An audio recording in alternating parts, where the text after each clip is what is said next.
Hello again.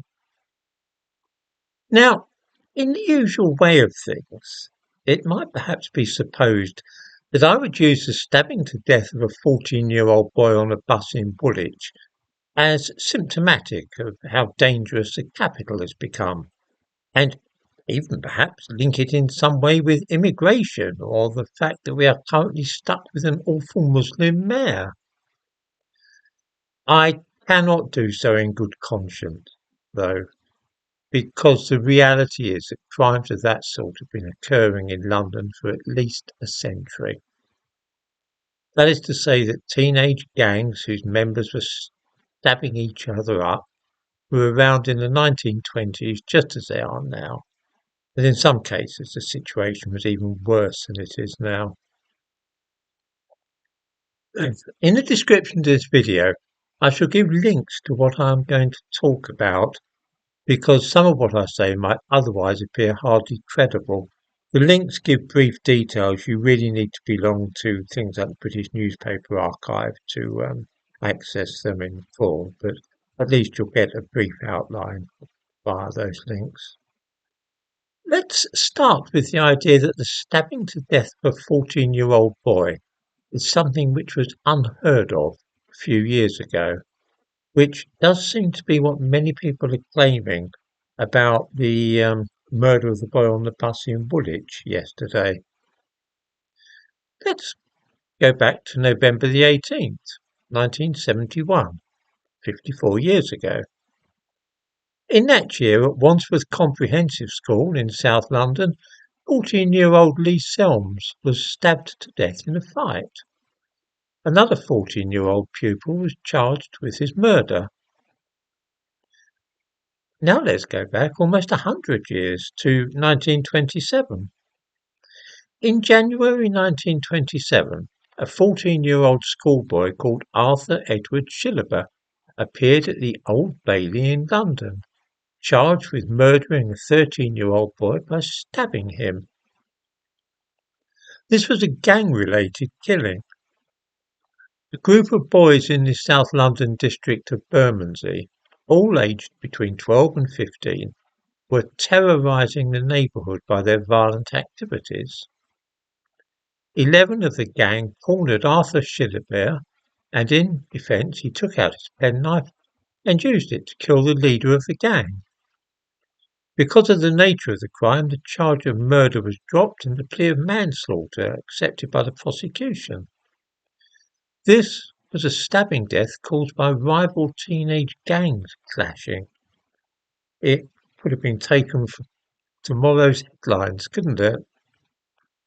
Knife crime wasn't all that uncommon at that time, not just in London, because that same month in Castleford, a town in the north of England, 2 schoolboys stole a couple of penknives from a shop. They then walked down the street, stabbing girls in the legs as they went. The boys were later charged with unlawful wounding.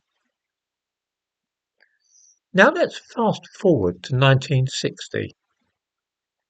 On the afternoon of Saturday, the 20th of February, 1960, a number of children were playing cowboys and Indians in Mayfield Park in the southern English city of Southampton. One of them was 9-year-old Iris Dawkins. There were no adults with them. At about 3 that afternoon, Iris fell off a plank bridge and became covered in mud. She decided to go home and change her soaked clothes. A woman living in a house near to the park saw a child whom she believed to be Iris walking away from the stream, accompanied by a boy of about the same age. This was the last time that she was seen alive. When Iris Dawkins was found dead later that day, it was at once seen that she had been the victim of a frenzied attack by somebody armed with a knife. The little girl had been stabbed no fewer than 38 times. A 10-year-old boy had hacked her to death with his penknife. In December of that same year, 13-year-old John Day was taken to hospital in Tilbury after being stabbed in the course of a fight in the school playground. Knives were being used by youths on the streets that month as well as in the school playgrounds. 2 weeks after John Day was stabbed at school, 17-year-old Keith Munsey was stabbed to death in a street fight. The 16-year-old boy who was charged with his murder apparently had accused the dead boy of having been staring at him. The remarkable thing about knife crime among young people during the 1960s is that it did not make the headlines, being viewed as not especially newsworthy. The stabbing of 13-year-old John Day rated only 4 lines in the Times, appearing in the Other News section. An increase of a halfpenny in the cost of a loaf of bread was evidently seen as more important, this item appearing before news of the school stabbing. One last death by stabbing should be enough to make the point. In 1966, P.C. Brian Armstrong was stabbed to death in Gateshead while questioning a 14-year-old schoolboy called Michael Weiber. The police officer had stopped the boy because he was not at school and evidently playing truant. The child was later charged with the police officer's death, later convicted of murder. The weapon used was a traditional schoolboy's penknife. Just imagine for a moment the conclusions which would be drawn about the terrible state of childhood in the modern world if we read in tomorrow's newspaper about a policeman being stabbed to death by a 14-year-old schoolboy. It will, of course, at this point be argued that although such events might have happened in the 1920s, the 1960s, and the 1970s, they were far rarer than is the case today. Surely there's far more knife crime and stabbings these days in London than there was in the 1960s, say. Well, of course, it may be the case, but we simply don't know. We have no idea at all. This is because there is no specific offence of stabbing, so we cannot draw the figures from 1960, say, and then compare them with modern statistics. This is because similar offences may be recorded in a dozen different ways, and the sort of charges and convictions change dramatically over the years.